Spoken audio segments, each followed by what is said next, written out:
Luna 25 हुआ crash, रूस का चांद अभियान हुआ फेल।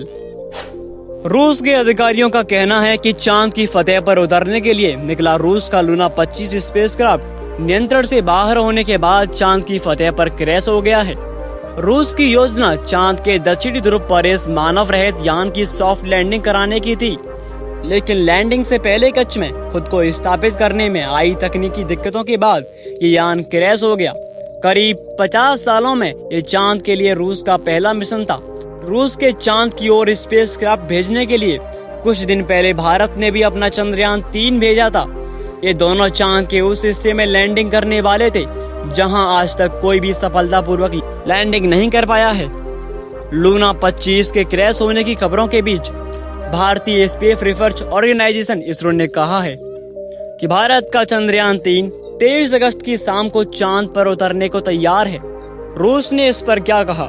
रूस की सरकारी स्पेस एजेंसी रोसकोस्मोस ने रविवार की सुबह को बताया 2:57 पर आसपास लूना 25 के बाद उसका संपर्क टूट गया था। टेलीग्राम पर जारी एक बयान में एजेंसी ने कहा, ये स्पेसक्राफ्ट एक अपरिचित कक्षा में चला गया और चांद की फतह से टकराकर नाकाम हो गया है। रूसी समय के अनुसार 11 अगस्त को छोड़ा गया ये स्पेसक्राफ्ट सोमवार को चांद की फतह पर सॉफ्ट लैंडिंग करने वाला था। ये अपने साथ एक लैंडर लेकर अंतरिक्ष में गया था ताकि चांद के साउथ पोल में यानी अंधेरे वाले हिस्से में उतरकर इतिहास रच सके। चीन और अमेरिका पहले भी चांद पर सॉफ्ट लैंडिंग करा चुके हैं, लेकिन चांद के दक्षिणी ध्रुव पर अब तक कोई भी देश सफलतापूर्वक लैंडर नहीं उतार पाया है। ये लैंडर चांद पर जमे पानी और किसी तरह के संभावित खनिज की तलाश करने के लक्ष्य के साथ चांद की तरफ गया था। रूसी स्पेस एजेंसी रोसकोस्मोस ने कहा है कि चांद तक पहुंचने की कोशिश नाकाम होने के कारणों के बारे में जांच के लिए एक खास अंतर्विभागीय समिति बनाई गई है। एक दिन पहले यानी 19 अगस्त को रूस ने लूना 25 की भेजी एक तस्वीर शेयर की थी और कहा था कि ये जमीन क्रेटर की तस्वीर है। चांद के साउथ पोल पर मौजूद करीब 20 गहरे गड्ढों में जमीन क्रेटर तीसरा बड़ा क्रेटर है। ये करीब 190 किलोमीटर चौड़ा है और 8 किलोमीटर गहरा है। माना जाता है कि बेहद तेज गति से किसी अधिक घनत्व वाली चीज के टकराने से ये गड्ढा बना हो सकता है। चांद पर उतरने की कोशिश में नाकाम हुए मिशन 11 अप्रैल 2019 को इजराइल का बेयरफील्ड लैंडर चांद पर उतरने की कोशिश कर रहा था। लैंड करने से ठीक पहले इसका संपर्क मिशन कंट्रोल से टूट गया, जिसके कुछ वक्त बाद ये क्रैश कर गया। अगर ये सफलतापूर्वक चांद पर लैंड कर गया होता तो ये चांद पर उतरने वाला दुनिया का पहला निजी मिशन होता। 7 सितंबर 2019 को भारत के चंद्रयान 2 का संपर्क विक्रम लैंडर से उस वक्त टूट गया जब वो चांद की फतह से केवल 2.1 किलोमीटर दूर था। ये लैंडर चांद पर क्रैश कर गया। बाद में इसरो ने कहा कि ऑर्बिटर से मिली तस्वीर से लगता है कि विक्रम लैंडर की चांद पर हार्ड लैंडिंग हुई है।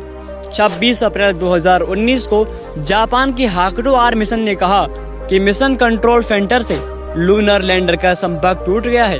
टोक्यो में स्थित कंट्रोल सेंटर ने बताया कि लैंडिंग के वक्त से ठीक पहले लैंडर से कोई डेटा नहीं मिल पाया था।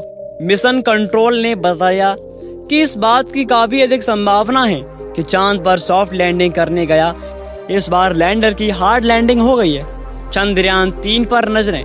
चांद के दक्षिणी ध्रुव तक पहुंचने में रूस के लूना 25 का भारत के चंद्रयान 3 से मुकाबला हो रहा था। भारत के चंद्रयान 3 को अगले हफ्ते चांद की फतह पर उतरना है।